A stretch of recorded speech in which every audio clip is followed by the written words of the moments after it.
we have individuals, parents and professionals, and you all can put across whatever you all wish to. And I feel conversations like this can actually transcend the autism community. I feel some of the greatest untapped potential in this world lies within people on the autism spectrum. So many inventions wouldn't have been possible if there was no autism. We wouldn't even have these cameras and all this technology here if it wasn't for people with autism. Half the programmers in the tech companies are on the spectrum. Electric cars, for that matter. Yes. I just had an email conversation with an individual with autism. She's like, have you ever tried to listen to individuals with autism rather than listening to parents? You should ask them what they want. You should understand them rather than understanding the parents, because they are the ones who are living it. My message to the audience is believe in what people on the autism spectrum can do. And they will see that they can become more than even they thought possible. Is why we have built this. We're trying our level best at Autism Connect and with the Dolly Show to get your voices. I love how you give a voice to the voiceless, those who are struggling to find and use their voice. Really do need to hear what people on the autism spectrum have to say. They are the source. They have the answers. Yes. Are you going to listen to them or not? Exactly.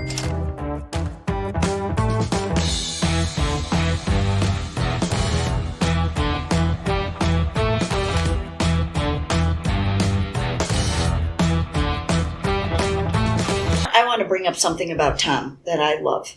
When I heard Tom at ICANN Dubai, one of the things he talked about was that we needed to be more conscious with our first responders with special needs, especially autism.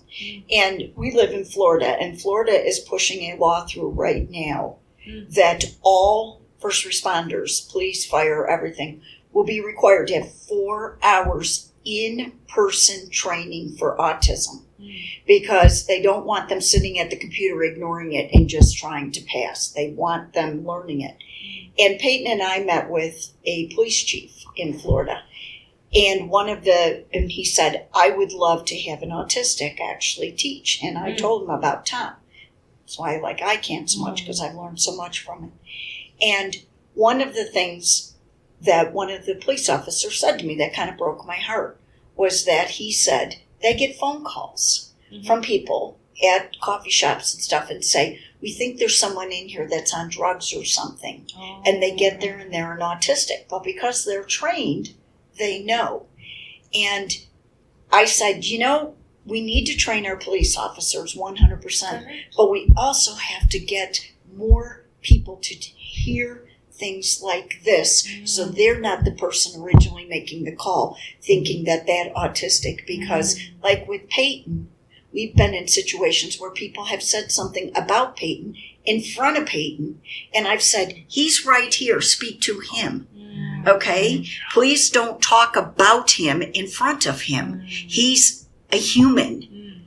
And I think these kind of things are so necessary, because when people hear them, they will start thinking, oh, maybe I won't just go to the negative.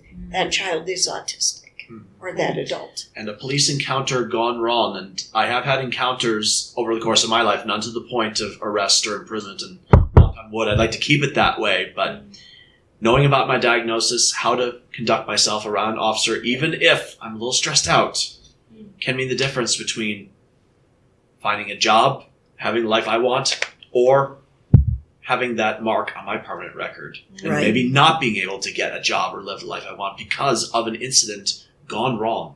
And it's also really big on people with autism who are people of color as well. This happens more often than not. It's really something that needs to be brought more to the surface. The conversations need to be had, and it needs to be the people with autism who are the advisors. And I like the fact that you teach, that you do teach. I love it. You teach the LAPD. LAPD Mental Evaluation Unit. And that's the I'm Los one of their Angeles trainers. Police Department. Well, fortunately, this is happening in more and more states. Yes. There's Xavier up in Michigan. I went to some meetings in Texas where they've passed a law there where on the license they put communication disorder because a person could be deaf. Right. And so when the officer approaches the car, he knows this communication disorder. It doesn't say autism, but it could be different communication disorders. And I think more and more states are realizing they need to do this. Another thing that we need to be doing is training, children not to be afraid of a firefighter dressed up in all the protective Scott air pack and all that. One firefighter stuff. said it was like Darth Vader. Oh, it looks like Darth Vader. Firefighters look like Darth Vader with their oxygen tanks on, and that's what scares kids. But what you need to do, I told them, I said you need to bring that whole outfit into the school. Yes. The kids can try it on. And now you're making scary interesting. Yes. Make scary interesting. I like that. And that's what you need to do. And I told that to first responders right here in Fort Collins, just within the last year. And I just got a very nice email from them. Nice. Yeah. See, that's why conversations like this are so important. Because you never know who listens and says, oh, my father-in-law is the chief of police in some rural town. Let's change it. Yeah. And even though we're having this conversation, we don't know who's going to be listening to the Dolly Show, and that we really get something from this. Yes. So I'm glad that you're doing what you're doing. Exactly. That's why I love what you do at Autism Connect. Yes. We were talking about this before. One of the reasons why I love Autism Connect so much is people ask me all the time why I'm so love you guys so much. Because you give us parents and you give autistics the voice. Yes. I always go to Peyton when we're going to do something big or put something out, don't I? I always go to Peyton and say, Peyton, is this okay? Do you support this? Because it's not my choice, it's Peyton's choice. Yes. And I really want that to be out there more, that autistic adults have to have that voice. Yes. Who knows autism better than those of you who live it 24/7? Perfect. Yes. Go on. I it's just a big thing to me. Yes. I had a parent of a little kid say to me when we started our podcast, you should have so-and-so on because then you'll have credibility. And I said, then me and Peyton will have credibility? At the time, Peyton was 23. I have a 23-year-old autistic child. I think that's credibility. Yes, definitely. So that's why, we have got this show together so that we have individuals, parents, and professionals who can, y'all have a platform and y'all can put across whatever y'all wish to. Is why we have built this, and we are trying our level best at Autism Connect and with the Dolly Show to get your voices to people. Because the other day I just had an email conversation with one of an individual with autism. She's like, have you ever tried to listen to individuals with autism rather than listening to parents? You should ask them what they want. You should understand them rather than understanding the parents, because they are the ones who are living it. And so, moreover, children with autism or adults with autism should be heard. So that's why we came up with this idea too. I love it. Yes. Beautiful. I love how you give a voice to the voiceless, those who are struggling to find and use their voice. We really do need to hear what people on the autism spectrum have to say. They are the source. They have the answers. Yes. Are you going to listen to them or not? Exactly. So, Yeah, Peyton lives with it 24/7, 365 every day. Yeah. I live with it when I'm in the room. There's a very big difference. Mercy has been quiet. You need to talk, Mercy. I've been listening to the adults. These parents have their children who are adults. So I'm taking in what I should be preparing for mine. They are still young. And definitely, who said that it's very important for the autistic to have a job, to be busy, you know? True. And in my mind, personally, I have children who are on different. I have two who are quite severe and not independent. And then there's one who I'm sure will be like him or like Tom because he can speak. He's doing quite well socially as well. So I'm learning. I'm not quiet, I'm learning. Because now they are ahead of me and whatever things they are talking about is what I need to start thinking. What should I do so that my children can have something to do instead of them just sitting in the house? So I'm learning a lot. Thank you for sharing. You know what? And I'm going to tell you what I've told other parents that have come to me and said, I really respect what you've done with Peyton, and I always say the same thing to him. The fact that you came to me and talked to me about it and you listened, you're there. Yes. You understand. Mm. And what you're saying, you understand. Because like what Dr. Grandin was speaking about when she said the helicopter parents, too many helicopter parents don't want to hear what autistic adults or other parents have to say. Right. That because their attitude is, I know, this is my child, I know. And I think when the parents come and say, how did you overcome this? You know, like I've had them say to me, how did you deal with Peyton turning a teenager? When, you know, his siblings were starting to date and Peyton didn't want that. And I said, well, we just had to learn, you know, and we had to listen. And when you listen as a parent, I think you're 80% there. I think another thing on the work thing, it gives you a sense of purpose.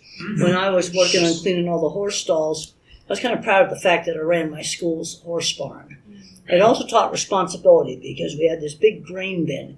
You absolutely had to make sure the lid was shut because it would be deadly to a horse to get into the grain bin. So when I think of responsibility, I'm seeing a big lid come down, turn the latch, so there's no way a horse can get into that. Also, even with somebody that's nonverbal, they know the difference between busy work that's just stupid and real work. I had a very good teacher give a talk at a conference, and she said that this, was an autistic, non-speaking adult was having behavior problems. And they were teaching him how to set the table, but they were making him set and unset the table multiple times. Now nobody does that. Right. Nobody does. Nobody sets and unsets the table multiple times. So he got mad and he threw one of the utensils. See, then when they started teaching it more natural, you set the table, we eat, and then we clean it up. Right. Then that's useful work. Correct. They know the difference between stupid little busy work and real work. Yeah, you need So to, true. yeah, Man. you need to teach them the practical things and not just, do the, what do you call, a play sort of. Right. But yeah, it's almost like a play. Yeah. You're doing rehearsal, but then Yeah. is it the real thing? Yeah, you should do the We real need to thing. be. Yeah. We live in a real world. Yeah. Why don't we prepare our children for the real world? Exactly. Yeah. How does it work? Really, and prepare them for that. Yeah, no, I agree. I had some parents give me grief when Peyton was young and he would cook. And they'd say, I don't think he should be around a stove or an oven. And how old was he when he... Oh, he started when he was like 9 or 10. Yeah. Yeah. And people were giving me their opinion on it. And I'm like, I want my child to learn to eat. You know what I mean? Like, I took my other children when they were young, because I homeschooled them, and I would say, this is the amount of money you have to feed all 6 of us for a week. You're going to figure this out. So if you're going to buy nothing but chocolate chip cookies, then we're eating chocolate chip cookies for the whole week. And when you have a stomach ache, then don't come crying to me. Yeah. And they would say, well, obviously I'm not going to do that. I did the same thing with him because my attitude was he was going to have to learn it too. Wasn't just, my older 3, because they always used to say, well, Peyton won't have to do this. I'm like, yeah, actually Peyton does. I remember one time Peyton telling me when he was little, he never was scared of the vacuum cleaner, right? Never. And I told him he had a vacuum, the whole house. We had a 3-floor house, which meant he had to drag the vacuum up and down the stairs because I had one. And he comes to me and says, I'm scared of the vacuum. He had heard that a lot of autistics were scared of a vacuum. I said, no, sir, young man, you are going to vacuum the house. And if you say that again, you're going to vacuum the house every week now for for every 3rd day. Okay, I'm not scared of the vacuum. And he's out vacuuming, right? Yeah. And then he became so obsessed with vacuuming that he still is like that. He's, got the hose out, he's running all along the bottom and everything. And I said, Yeah, I'm see? starting getting comfortable doing this stuff. Yeah, because you know what? When he became an adult, he had to learn to vacuum. Correct. I wasn't just, and he thought he was going to fool me. I remember one time I told him something and he marched up the stairs. I'll never forget this. Heard him say, that lady thinks she can tell me no. And I said, excuse me? And he came back down the stairs and I said, I can tell you no. I'm your mother. And he said, yeah, I wasn't talking about you. I said, oh, yes, you were. And he went up to, but I laughed. I walked out of the room and laughed because I thought, good, he's learning to be an independent human. And he was angry at me. And that's okay. Right. He's learning to be himself and have a different opinion. He wasn't just what I was telling him. Yeah. I was at a fancy banquet one time, catered meal at a college president's house. And this was probably about 10 years ago or so, maybe a little more than that. And the state autism president and their about 12-year-old fully verbal son came in. And the son didn't want to eat the food that was served there, so they brought in takeout chicken.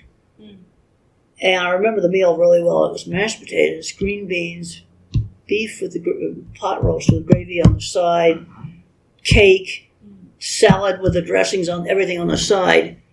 And he started to eat the chicken in the most disgusting manner. And I had just had it. And I said, this is a formal dinner. And you need to use the utensils. And you need to eat some of their food. And Mom turned bright green. And you know what he did? He did it. He did it. And he had some of the meat, and he had some of the beans, and ate some of the food. And I said, don't ever bring takeout to an event like this ever again. You find something to eat in the things they're serving there. Yes. Yes, Good. exactly. I mean, let's say you hadn't had a gluten-free sandwich. Well, I would have eaten the chips and the guac and the macaroons. And I would have eaten the meat out of one of those other sandwiches. That's what I would have done, because if you didn't have the gluten-free bread, I would have just had, meat out of one of the sandwiches. But this is just ridiculous. Yes. And when he picked up the way he was eating the chicken as an absolute pig, I had just had it. And he did it. Wow. Now, maybe that was a really rude thing to do at a college president's house. But there's a point where you're going to have to learn some stuff. This is fully verbal, doing well in school. Yes. I mean, this is ridiculous. I agree. Because When I was his age, he was about 12, I would have been served eat what they serve. Yes. And if I want to leave something behind, I could. But I was brought up, when we went to Grandin's for Sunday dinner, that you had to behave and you used the utensils and Yes. you had to sit. And if you wanted to get excused in 20 minutes, you'd be excused. But if dessert hadn't been served, then you don't get dessert. Right. I mean, this is That's just the way I was raised. Stay put for stuff that. that it was all done very matter-of-factly. And some of might have thought it was mean. But maybe that's the best thing I did for that kid. Yeah. Oh, I absolutely think so, because Mark and I have had this conversation. I also think that if you keep allowing that, you're basically telling everyone else around that table, this child is different. This child doesn't fit in. This child shouldn't be a part of it. When you're all and there was plenty of things there to eat, because the gravy and the salad dressing was on the side. Right. Exactly. And they had rolls. It was like some kind of pot roast, kind of beef. Potatoes, green beans, salad dressings on the side, chocolate cake. I mean, even if he was gluten-free, he could have the potatoes, the beans, and the meat without the gravy. Because they sometimes put flour in the gravy. But there was plenty there for him to eat. And I'm going, there's no way my mother would have allowed that. No way. And it was a nice, quiet place. It wasn't chaotic. It was nice, really quiet. Yeah. Go ahead. No. Well, I want to say chivalry is not dead, but I was raised in, I guess you could call it as like a Southern gentleman, because I have roots going back to like Tennessee. My great-grandfather was the mayor of Chattanooga, Tennessee, and eventually went on to become the governor. So I was taught from a young age about place settings and how you put your, like I was telling you at lunch, we put our napkin on our lap in our family. We call it mailing your letter, when you put your napkin on your lap. Yeah. And you don't have to be on the autism spectrum to know how to behave, and it goes into more parts of life. Like if you're at a college and you're a slob, eating like a slob in front of the head honcho, then it could make or break you. To make it worse, he was eating like an absolute slob. And even if he was on a gluten-free diet, since the gravy was on the side, he could have the meat. It was plain green beans. I remember the meal really well. Potatoes, plain green beans, all the sauces on the side, even gluten-free. There was stuff there he could eat. There was just no excuse Yeah. for that. And just like how you were given choices, that person could choose, I'll eat that, I won't Yeah. eat that. And the thing So is, they can still go on. he did eat some of the food. Right. He ate about half of the things. Absolutely.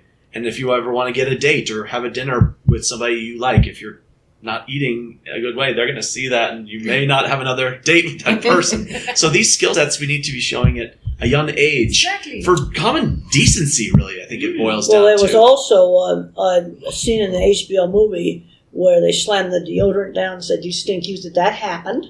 And I was very upset at the time. I thank that boss now. You just can't be a rude, filthy, dirty slob. Eccentric's okay. I dress kind of eccentric.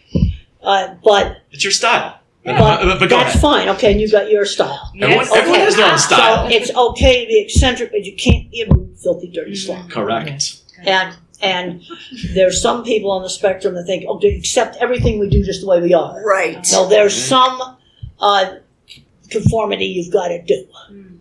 Peyton and I had this discussion the other day because one of the things on our virtual academy, we have a video about elevator manners. Because there is one thing that drives me so crazy is you're getting off an elevator and people are plowing into you to get on. And we did an entire video about you let the person off, you stand to the side, you let them off. And if you're getting on the elevator and you're standing in front of the, keypad thing to push the button, you say to them, what floor? And you push the floor. And we were getting on off of an elevator the other day, and a woman just plowed right into us to get in. And I said to Peyton, this is why we did these videos. And I also am a strong believer that if you continue not to have manners, the people around you get frustrated, then you walk out of that room frustrated. That keeps overflowing. Well, what manners do is they help people to get along. And Right. they do the same thing in the airport Exactly. shuttle. The driver will have to say, wait for the passengers to get off. Yep. And you know what? When you treat people with respect and you show that, someone walks out of the room in a better mood. That keeps flowing down. People drive angry, people behave angry. If we put more manners back in, and that's one of the things that we courtesy talked rules to and manners, they help people get along. Yes. It's one of the reasons for doing them. Yes, so true. I agree. So don't you all think it trickles down to everything starts at home? It does start. It does start in the household. Yes. Moreover, we in this current world we try therapies and all these things. Yes, they have a place, they have a role to play. But I think moreover things start at home. Parents, other siblings, or as Dr. Temple Grandin said, grandparents. If you involve all of them, how it was before, all these little things that can be taken care of. So occupational therapy, these little things that they teach are already there at home. Right. So I think going back to the grassroots level where we were earlier I think was a very one of the reasons why some of these granddads that come up to me at conferences and grandmothers that come up to me at conferences, and they find out they're autistic when the kids get diagnosed. Oh. But that grandparent had a decent job because they were brought up in my generation where manners were just taught in a much more structured way. correct. They had paper route delivery jobs at age 11, so I know that's gone now. But then we have to make up substitutes for the paper route, like walking the neighbor's dog. But that's why they had jobs, because they learned some basic manners. That's the way it was taught in the 50s. And some people say, well, that's just way too harsh. It wasn't harsh. There were a lot of things where I had a great childhood. We'd play outside, and I'd fly my kite, and I would ride my bike everywhere with the other neighborhood kids. And Without a helmet. Yeah, No, exactly. Just round and fun. yeah, we had no helmet. And They put baseball cards in the spokes to make Yes. it sound like a motorcycle. Yeah. Or playing cards in the spokes. You were saying? Yeah. And they did not, when you think about that, what you were saying earlier, back then, they did what they needed to do to get a job. Well, think about that. Who was in their ear saying, you can't do this, but you can't do this, and you can't do that? It was too much of you can't. Yeah. So we have to get back to that. You can. You might have to do it differently.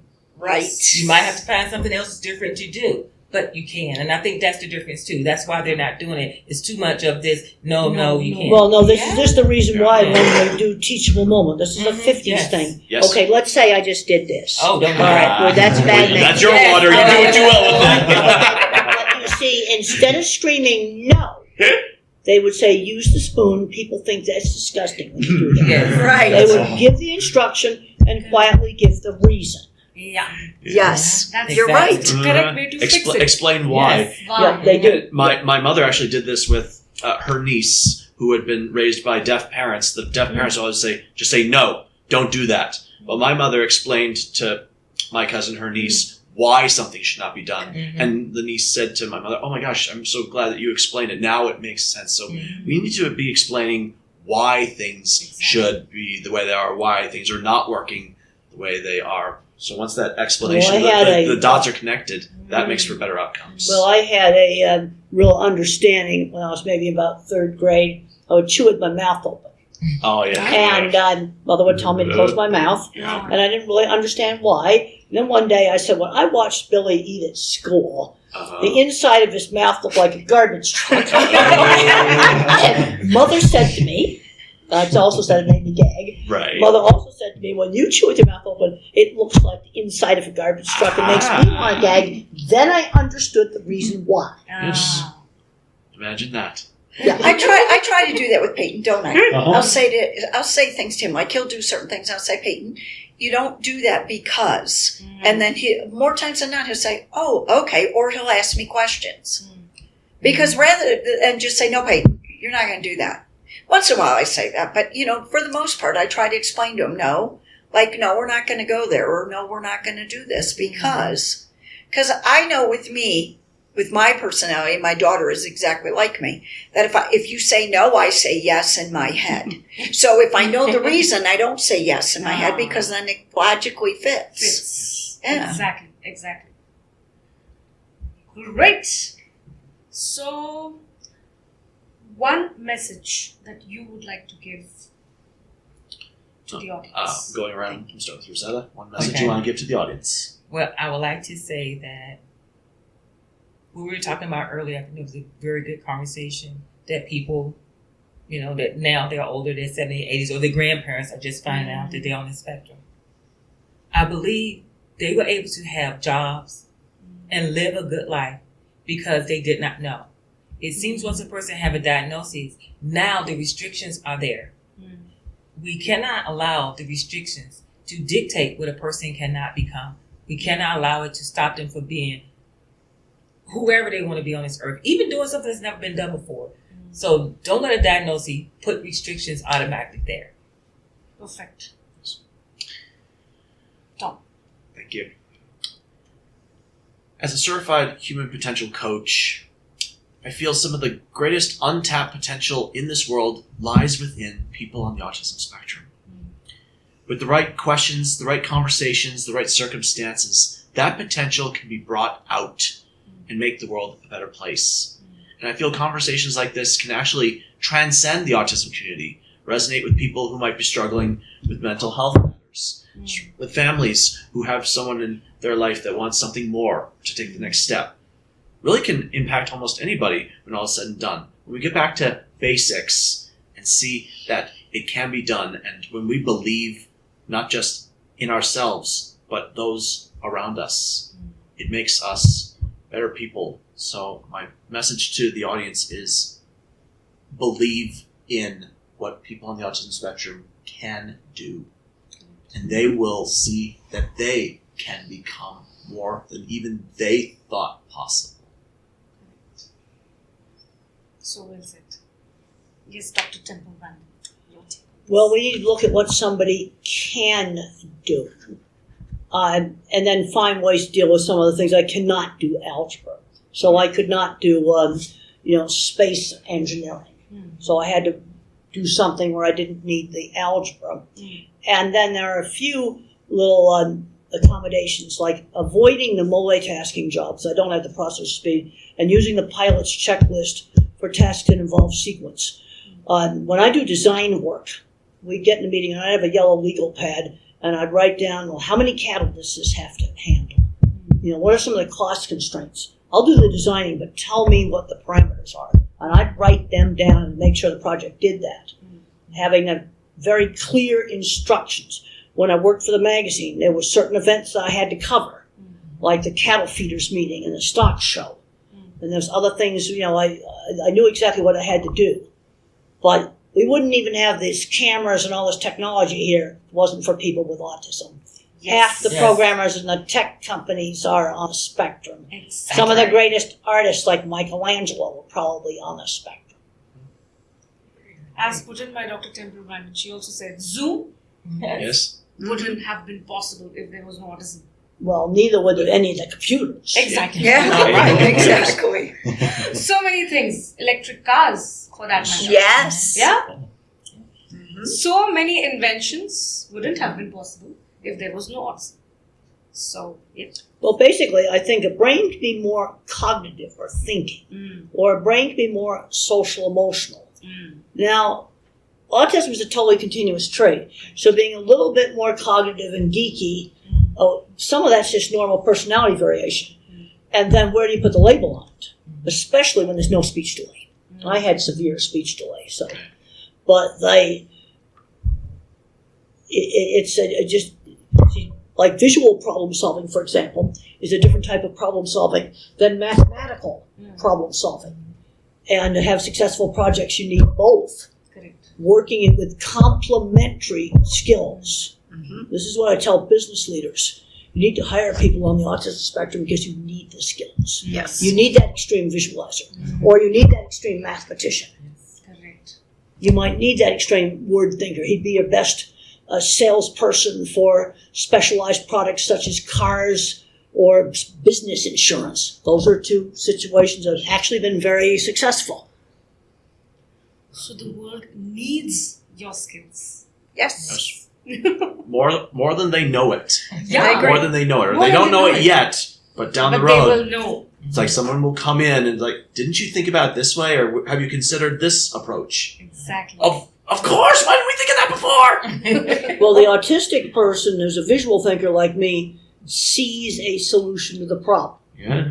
The mathematician calculates. And in visual thinking, I talk about the Fukushima accident, the nuclear power plant meltdown. That was a visual thinking mistake. The engineers, the mathematicians, did a great job of making it earthquake-proof. But they didn't see the water of the tsunami going over the seawall, going into the basement, and drowning the electric emergency cooling pump. Electric. You see, that's something that's so basic. Yeah. The mathematician doesn't see it. They need the non-mathematician like me to say, hey, you better put watertight doors on that thing. Yeah. Yeah. Wow. And that's in this book. I researched it. See, that's where there's no way I could design a nuclear reactor, but maybe I need to be working on its safety systems. There you go. Wow. The wow moment is back. Yes, Mercy. Yeah, what I would like to tell the parents of children with autism, especially the more severe than nonverbal, is that you have to start working on their life skills from very early age, and also exposure. You need to expose them to different things so that you can be able to catch their talents and then advance and support their talents to the professional side. Like if a child is good in the water, you need to train him how to learn how to be a professional swimmer. Yes, but to not, and then the other most important thing is not to be an helicopter parent. Let them do things. Let them mess the dining table as they learn how to eat, but eventually they are gonna learn. Your turn, Peyton. Yeah, one thing I want to add is that if autistic adults don't keep on learning, you keep on consistently stimulating, then they'll regress. None of us want that, and this is one of the major reasons why you started Team Autism in the virtual academy. It's to teach them with life skills, social skills, business skills, hard skills, and soft skills. All of them. All Yes. of the above. Yes, all the above. You got that right. I agree with you on that, Tom Iland. He always calls you Tom Iland when he sees you too. He always says Tom Iland. I would say the two things that are most important to me are the two things my dad taught me when I was a kid. Always know what you don't know. Because when you know what you don't know, you put people around you that can help you be not only a better person, but like you were talking about, if you know you don't know the safety features of a nuclear power plant, you're going to put people around you that will. And my dad was very big on telling us, well, if I thought I knew something, which obviously I always thought I knew more than I did, my dad would then ask me questions about it. And he would also say to me, when I would vent and rant and rave about things, my dad would never respond. And it would drive me crazy because I'd be so angry about something. And he would just sit there and stare at me. And I'd say, aren't you going to say something? He'd say, no, because I didn't hear one solution in this entire rant. So I'm just sitting here listening to you because I thought that's what you wanted, was just a vent. Now, if you come up with a solution, it may not be a doable solution. We have a starting point. And I started to feel that way about that. I felt like autistic adults didn't have a voice. And it came into my head, my dad saying to me, all you're doing is ranting and raving and venting. You're not trying to do anything to actually make a difference. And that's why we started Team Awesomeism, because I wanted to give that voice. And I realized it wasn't just me writing blogs, getting on a podcast, ranting and raving. I was actually trying to do something. And the other thing he always told me as a kid that has really helped me in my life is find commonality with everyone you meet. Because when you do, your life, otherwise you may miss out on having someone in your life, even if it's only for a day, that you made your life a little bit better. There may be people you disagree with on a lot of things, but there's certain commonality things. Exactly. I mean, everybody wants to send their kid to a decent school. Okay, you decide to homeschool, but wants a decent education for their kid, for example. Right. Most people would agree on something like that. I agree. And I've traveled the world, and I spent a lot of time in the Middle East, and I spent time in Yemen, and finding that commonality with all those people made those trips so much more pleasant. If I had gone in there, I'm an American, I know this, what were you don't. doing in Yemen? What did I do in Yemen? Yeah. I had a business partner that was a security expert, and it was before they overthrew the president, that they ended up assassinating, and we went in there to do a security assessment. So, well, I've been to a lot of different countries, and I remember some early trips that I went on. It was really interesting seeing the different perspectives. But then there's things that are the same. Mm-hmm. People want a decent place to live. Right. They want to have enough money so they can have necessities. Yep. When I studied psychology, there's Maslow's pyramid. And at the bottom of the pyramid is food, shelter, safety. Yep. The top was self-actualization. People search for that. You can never find it. But if you don't but everyone wants a decent place to live. They want some health care. Yep. These are things that just about most people can agree on, even if views on other stuff is totally different. I agree. And one of the things that I found in Yemen, when I went to Yemen, was that they love their children just like we love ours. Of course they do. And I think sometimes we forget these things when we look from different cultures. Yeah. And I think that's another reason why I love the way you do this. You bring us from all over the world, and yet we're all in this room, like in I Can Dubai, and we all had this commonality. Yeah. I came home and I said to him, that was one of the most emotionally wonderful experiences I've ever had. Because we all had that commonality. We loved our children. Yeah. Right. That's right. That's so true. So well put across. Yes, the father has been really quiet. You need to talk now. Okay. I'm somewhat of a techie nerd, and I love the way technology is helping. Like with driverless cars, that's going to free Peyton in a lot of different ways. YouTube can learn almost any skill out there. Things like that. But as you say, you can't lose that hands-on, face-to-face with your child. So technology will take us so far. But I know that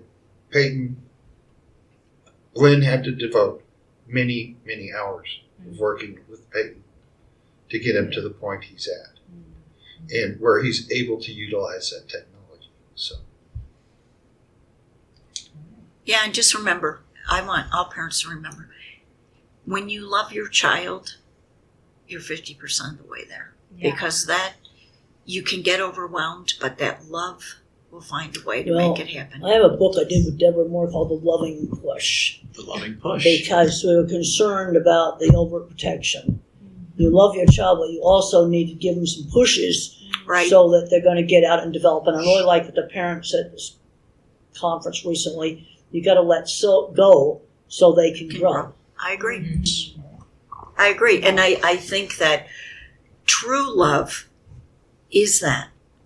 When you really do love your child. I mean, I have a child that lives in Germany, and I've had people say to me, my daughter lives in Germany, and they say, they came to us when they wanted to move there, our daughter and son-in-law, and people say, don't you hate having her that far away? No, it's what she wants. Why would I tell her no? She went and lived in Nepal. She lived in Nepal for 3 months and worked at an orphanage because it was what she wanted to do. She traveled all through Jordan, Egypt, and Israel, backpacked. She slept in a cave in Petra. She had experiences that were unbelievable. And I had people shame me for that. You should never let your child. I said, it's what she loves.